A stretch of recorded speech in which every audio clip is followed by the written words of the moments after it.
El informe acusatorio aprobado por la Comisión de Investigación Parlamentaria de COVID-19 en Brasil, que se llevó más de 600.000 vidas, coloca al presidente Jair Bolsonaro en el centro de una investigación judicial que puede concluir con una pena de 30 años de cárcel e incluso con prisión perpetua por los cargos que se le imputan.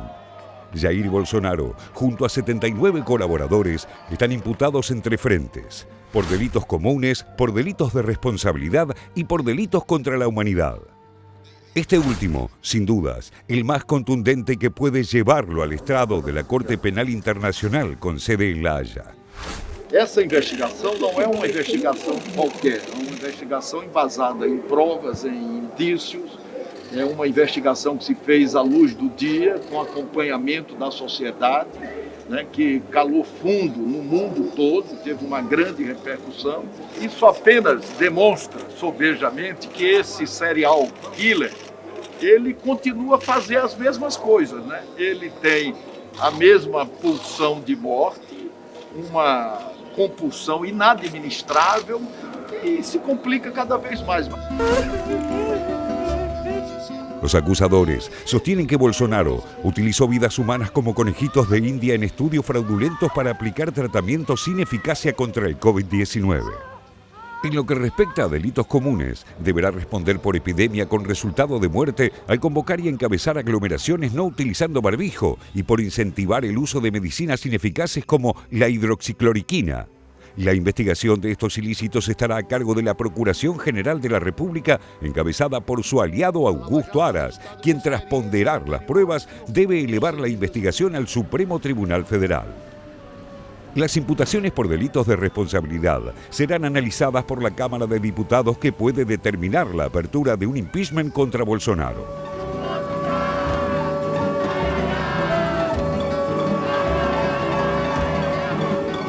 Entre los delitos que se le imputan se destacan el atraso en la compra de vacunas, la negativa a las cuarentenas, la descalificación de la gravedad de virus, hechos que en su conjunto agravaron las consecuencias de la pandemia. Ante este cúmulo de acusaciones, Bolsonaro se declaró inocente y aseguró que él y su gobierno no tienen ninguna responsabilidad por el agravamiento de la pandemia en Brasil. É relatório totalmente político, sem base jurídica nenhuma. E eu percebo um tom de vingança do relator, Renan Calheiros, em função de ter o chamado de vagabundo aqui nessa CPI, que ainda tenta inovar, querendo acusar o presidente Bolsonaro de ter promovido alguma fake news, fazendo associação de algumas vacinas à questão da AIDS. Pero esta tormenta política no es la única que jaquea al presidente brasileño. El ala liberal de su gabinete rechaza su propuesta de romper el techo del gasto público para aumentar la ayuda social y el gasto en 2022, con el objetivo de lograr su reelección. La iniciativa presentada en el Congreso le costó la renuncia de 5 funcionarios clave del área económica, entre ellos el secretario del Tesoro. Además, la idea del mandatario provocó un cimbronazo en los mercados que incluyó una devaluación del real, el desplome de la bolsa de San Pablo y la consolidación de la tendencia alcista de la inflación. El techo del gasto público es una bandera del neoliberalismo brasileño que incorporó Michel Temer en 2016 a la Constitución con una vigencia de 20 años, cuyo plazo expira en 2036. Para frenar la escalada económica adversa, Bolsonaro ratificó al ministro de Economía, Paulo Guedes, y le encomendó la reorganización del gabinete económico. A los financistas que lo abandonaron, les dejó un mensaje claro: no se pongan nerviosos, porque si explota la economía, explotan ustedes también. Não faremos nenhuma aventura. Não queremos colocar em risco nada no tocante à economia. Todo mundo está dizendo que o povo está tendo dificuldade para comer, está tendo dificuldade para comprar o gás de cozinha. Nós vamos ajudar os brasileiros. Nós vamos ajudar esses 17 milhões de famílias e reduzir o ritmo do ajuste fiscal. Bolsonaro insiste en que la crisis económica y social de Brasil fue generada por las cuarentenas decretadas por gobernadores e intendentes para controlar la pandemia. En septiembre, la inflación de Brasil fue del 1,2%. Más del 50% de los brasileños, unos 110 millones de personas, vivieron inseguridad alimentaria el último año y 19 millones están en situación directa de hambre. Los meses que siguen serán claves para saber si Bolsonaro puede sortear estos obstáculos políticos como para seguir en carrera y enfrentar al expresidente Lula, favorito en las encuestas en los comicios de 2022. Entre las acusaciones también está el tema de las noticias falsas, que por otro carril también fue tema esta semana por esa información también que suele dar el presidente Bolsonaro en sus transmisiones en vivo en sus redes sociales. Pero vamos a repasar ahora cuáles son aquellos delitos por los cuales se los acusa a Jair Bolsonaro. Vemos ahora en pantalla, si podemos ponerlo por ahí, tenemos el crimen contra la humanidad, el delito de lesa humanidad, crimen de responsabilidad, estamos hablando de, una acusación concreta de quién fue el que tomó las decisiones políticas en un contexto de emergencia sanitaria, en este caso de manera errada.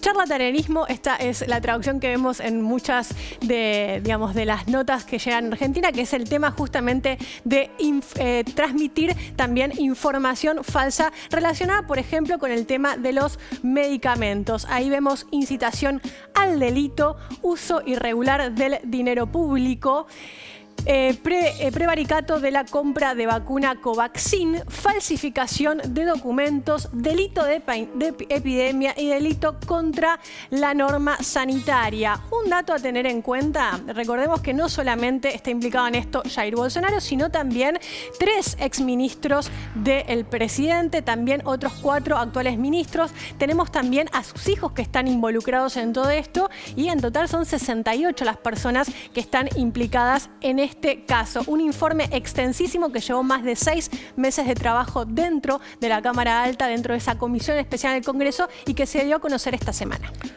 Y una situación a lo cual se le agrega una crisis económica y social muy grave que está padeciendo Brasil. Lo que ha aplicado es una política de brutal ajuste, que trata de compensar con esto que ahora vamos a describir, que es el plan de auxilio que planteó, que es justamente lo que rompe el techo del gasto presupuestario, que se calcula que alrededor de 40.000 millones de reales sería lo que le liberaría para poder utilizar en un aumento de los recursos para el plan Bolsa Familias, hacer una ayuda, establecer una ayuda de 400 reales o alrededor de $70 por persona o por familia, fundamentalmente a los sectores más pobres, pero empezó por la ayuda a los camioneros, porque los aumentos de los combustibles, más del 60% aumentaron los combustibles en lo que va del año con el aumento, con el último aumento que fue esta semana.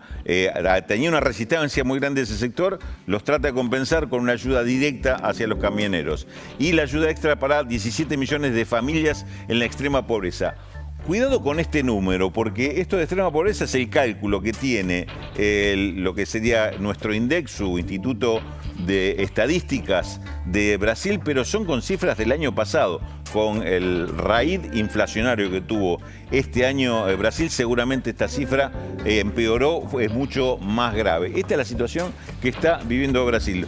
Personas en extrema pobreza, personas que sin estar en la extrema pobreza tienen dificultades para alimentarse todos los días y gente vulnerable o en condiciones de caer en esa situación, porque también es muy alto, recordemos, el desempleo en Brasil todavía.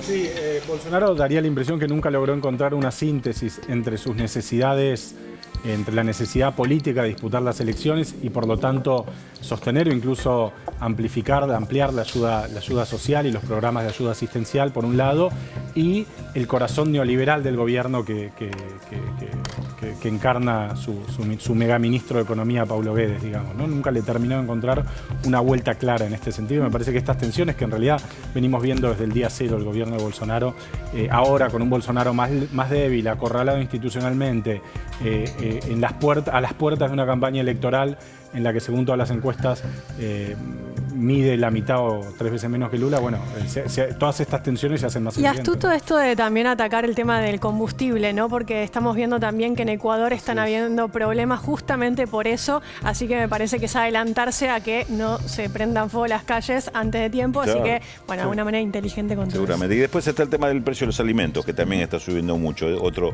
tema que problema. inquieta, porque Otro también en Brasil se está dando este reflejo de que aumentan los precios internacionales y se vuelcan al mercado interno, más allá que Brasil es un gran exportador de materias primas alimenticias. Vamos